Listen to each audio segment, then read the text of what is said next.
Alors, première question, je vais aller directement.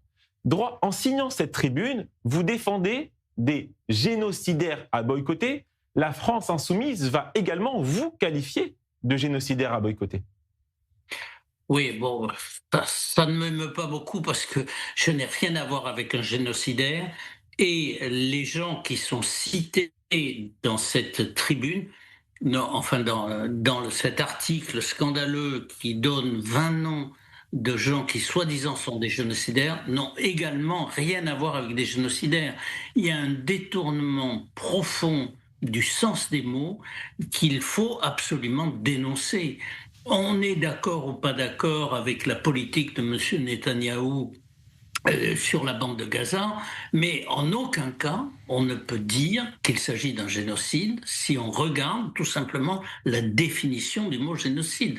Donc dénoncer un génocide là, c'est déjà une erreur et c'est déjà un biais qui introduit beaucoup de confusion, mais alors en plus, mettre à la vindicte 20 personnes, parmi d'autres, mais enfin 20 personnes particulièrement connues, qui seraient génocidaires parce qu'ils n'auraient pas dénoncé ce que les gens prétendent être un génocide, alors qu'il ne, de mon point de vue, il ne s'agit en aucun cas d'un génocide, c'est absolument scandaleux. Et c'est pour ça qu'on a publié cet article Mhm. avec un certain nombre de collègues universitaires pour dire que là, il y a une dérive d'un certain nombre de collègues qui ne devraient pas signer des articles comme ça en prétendant qu'ils sont universitaires. Mais des internautes ont retrouvé un tweet de l'auteur de cette liste, de la honte, dans lequel il évoque la juiverie internationale et ils sont nombreux à gauche à continuer de le défendre.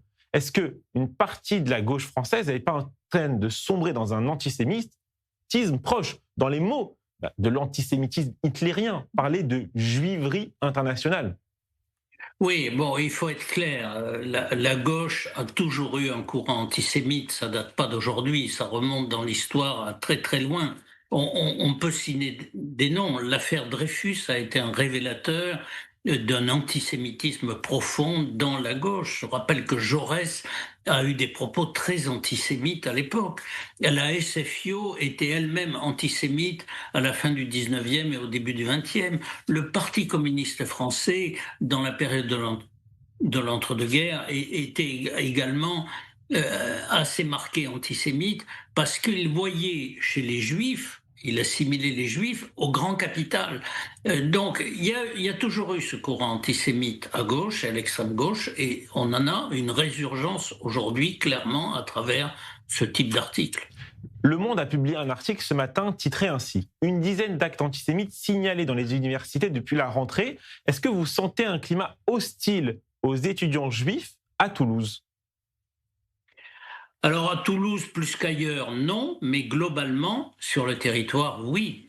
C'est sûr que le problème entre les Palestiniens et l'État d'Israël développe un sentiment antisémite. Et il est vrai que dans nos universités, la jeunesse est assez sensible aux thèses défendues par l'extrême gauche, qui sont des thèses complètement pro-palestinienne, complètement donc anti-État juif. Et être contre la politique de Netanyahou, c'est-à-dire contre la politique de l'État juif aujourd'hui, eh bien, dériver sur de l'antisémitisme, il n'y a qu'un pas. Et je pense qu'une partie de notre jeunesse, qu'on retrouve dans les universités, effectivement, dérive sur un antisémitisme sans trop avoir réfléchi à ce que ça signifie véritablement. Et pour revenir à cette liste dévoilée, qu'avez-vous pensé de la réaction du ministre français des universités? Ben, le ministre français a bien réagi en disant que c'était absolument scandaleux. Je rappelle que le président de l'université dont il s'agit, enfin où ce collègue est en poste, a lui-même réagi en disant que c'était scandaleux. Je crois il y a une relative unanimité par des gens qui ont un peu de recul Mmh. pour dire que c'est inadmissible de publier une liste de gens qui seraient voué à la vindicte parce qu'il serait soi-disant antisémite du fait qu'il n'aurait pas pris position pour le Hamas, en quelque sorte. Je résume, je caricature un peu, mais c'est un peu ça le fond du problème. C'est qu'à partir du moment où vous ne dénoncez pas l'État d'Israël comme étant génocidaire et où vous dites que le Hamas est peut-être un groupe terroriste, enfin peut-être de mon point de vue sûrement, un groupe terroriste qui a mené des actions qui sont absolument inqualifiables et inadmissibles, eh bien vous êtes qualifié d'antisémiste. Et ce qui est grave, c'est que ce monsieur qui s'appelle Julien Terry, ce monsieur qui a écrit cet article en dénonçant une vingtaine de personnes, au fond, il a fait ce qu'on a refait pendant l'entre-deux-guerres et au début de la guerre de 40, Mhm. c'est-à-dire qu'il a mis une étoile juive sur le bras d'un certain nombre de gens. C'est absolument inqualifiable, si vous voulez. Je cite des noms, hein. Charlotte Gainsbourg. Est-ce que Charlotte Gainsbourg est génocidaire? Pascal Bruckner, Alain Minck, Philippe Torreton. Est-ce que tous ces gens sont génocidaires? En fait, comment peut-on écrire des choses pareilles? C'est inqualifiable. Pour moi, c'est impardonnable.